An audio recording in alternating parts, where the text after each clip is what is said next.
अगर मैं आपसे पूछूं कि ट्रेडिंग में सबसे बड़ा दुश्मन कौन है, क्या मार्केट मेकर्स, क्या मैनिपुलेशन, क्या फेक ब्रेकआउट्स, या फिर लैक ऑफ स्ट्रैटेजी? नहीं, ट्रेडिंग का सबसे बड़ा दुश्मन है ईगो। और सबसे डेंजरस बात यह है कि जब ट्रेडर ईगो में होता है तब यूज लगता है कि वो बिल्कुल सही है। आज की वीडियो में हम बात करेंगे कि ट्रेडिंग में ईगो कैसे आपके प्रॉफिट्स को डिस्ट्रॉय करता है, कैसे एक विनिंग ट्रेडर को लूजिंग ट्रेडर बना देता है, और कैसे आप अपने ईगो को कंट्रोल करके कंसिस्टेंटली प्रॉफिटेबल बन सकते हैं। वीडियो के एंड तक आपको समझ आ जाएगा कि मार्केट से लड़ना इम्पॉसिबल है, और जो ट्रेडर मार्केट से लड़ता है मार्केट उसका अकाउंट तोड़ देता है। तो चलिए शुरू करते हैं। पार्ट 1, ट्रेडिंग में ईगो क्या होता है। सबसे पहले समझते हैं कि ईगो होता क्या है। ईगो का मतलब सिर्फ घमंड नहीं होता। ट्रेडिंग में ईगो का मतलब है, मुझे लगता है कि मैं मार्केट से ज्यादा स्मार्ट हूं। जब ट्रेडर सोचता है मार्केट गलत है, मैं सही हूं, प्राइस मेरे अकॉर्डिंग मूव करेगा, मेरा एनालिसिस फेल नहीं हो सकता, तब ईगो एक्टिवेट हो चुका होता है। रियलिटी क्या है? मार्केट को आपके एनालिसिस से कोई फर्क नहीं पड़ता। मार्केट को यह भी नहीं पता कि आप एग्जिस्ट करते हो। मार्केट सिर्फ डिमांड और सप्लाई फॉलो करता है, लेकिन ईगो ट्रेडर को यह एक्सेप्ट नहीं करने देता। पार्ट 2, ईगो की पहली निशानी, स्टॉप लॉस ना लगाना। ट्रेडिंग में ईगो की सबसे पहली निशानी है स्टॉप लॉस ना लगाना। एक ट्रेडर बाय करता है, प्राइस उसके अगेंस्ट जाने लगता है। नॉर्मल ट्रेडर क्या करेगा? लॉस एक्सेप्ट करेगा और बाहर निकल जाएगा। लेकिन ईगो वाला ट्रेडर क्या सोचता है? मार्केट थोड़ी देर में रिवर्स हो जाएगा, प्राइस और नीच। अब तो पक्का रिवर्स होगा, प्राइस और नीच, मैं गलत नहीं हो सकता। और फिर अकाउंट हाफ हो जाता है। प्रॉब्लम मार्केट नहीं थी, प्रॉब्लम ईगो थी। ईगो एक्सेप्ट ही नहीं करना चाहता कि एनालिसिस गलत हो सकता है। प्रोफेशनल ट्रेडर्स लॉस को बिजनेस एक्सपेंस मानते हैं। ईगो ट्रेडर्स लॉस को पर्सनल इंसल्ट समझते हैं। इसी वजह से उनका अकाउंट सरवाइव नहीं करता। Part 3, revenge trading. ईगो का दूसरा रूप मान लीजिए आपने एक ट्रेड लिया, लॉस हो गया। नॉर्मल ट्रेडर क्या करेगा? ट्रेड एनालाइज करेगा। लेकिन ईगो ट्रेडर क्या करेगा? मार्केट से रिवेंज लेगा।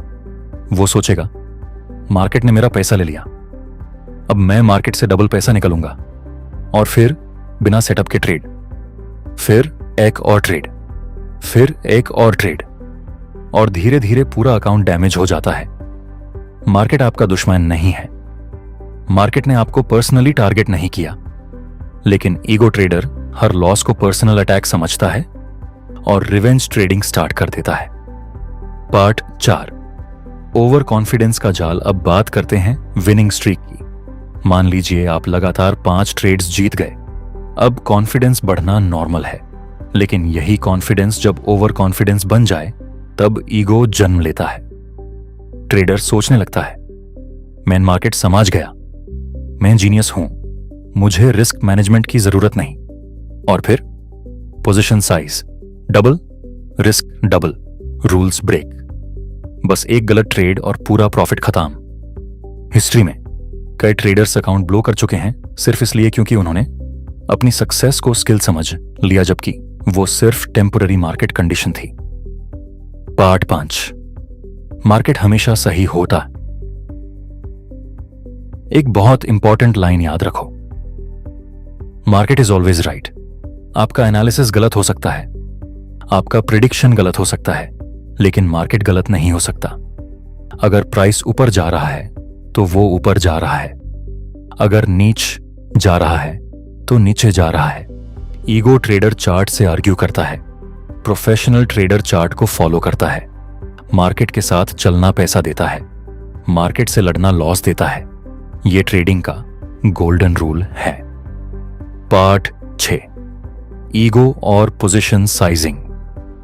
ईगो ट्रेडर को लगता है कि उसका नेक्स्ट ट्रेड 100% सक्सेसफुल होगा।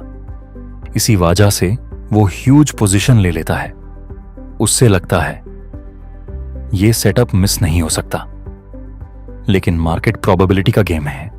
100% सर्टेनिटी एग्जिस्ट नहीं करती।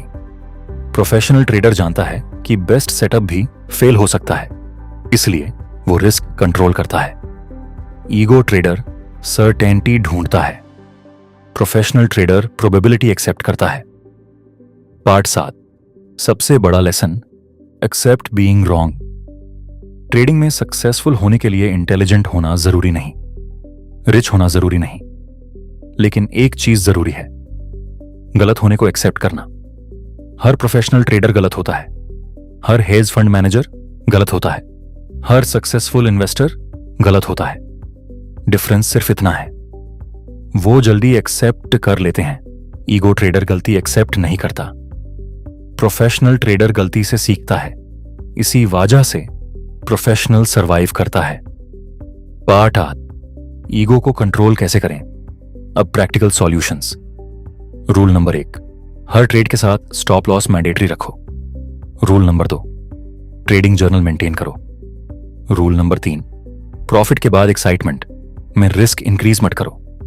रूल नंबर 4, लॉस के बाद रिवेंज ट्रेड मत लो। रूल नंबर 5, हर ट्रेड को प्रोबेबिलिटी समझो। रूल नंबर 6, कभी मत सोचो कि तुम मार्केट को प्रिडिक्ट कर सकते हो, तुम सिर्फ रिएक्ट कर सकते हो। रूल नंबर 7, कैपिटल बचाना प्रॉफिट कमाने से ज्यादा इंपॉर्टेंट है। आखिर में एक बात याद रखो, मार्केट को हराना इम्पॉसिबल है, मार्केट को समझना भी इम्पॉसिबल है, लेकिन मार्केट के साथ अडेप्ट करना पॉसिबल है। जिस दिन आपने अपने ईगो को कंट्रोल कर लिया, उस दिन ट्रेडिंग आपके लिए बहुत आसान हो जाएगी, क्योंकि ट्रेडिंग का असली बैटल चार्ट्स के साथ नहीं होता। ट्रेडिंग का असली बैटल अपने अंदर के ईगो के साथ होता है, और जो ट्रेडर अपने ईगो को हरा देता है, मार्केट उससे रिवॉर्ड करना शुरू कर देता है। अगर आपको यह वीडियो पसंद आई हो तो वीडियो को लाइक करें, चैनल चार्ट माफिया हाउस को सब्सक्राइब करें और कमेंट में जरूर बताएं, क्या आपने कभी ईगो की वजह से लॉस लिया है। मिलते हैं नेक्स्ट वीडियो में।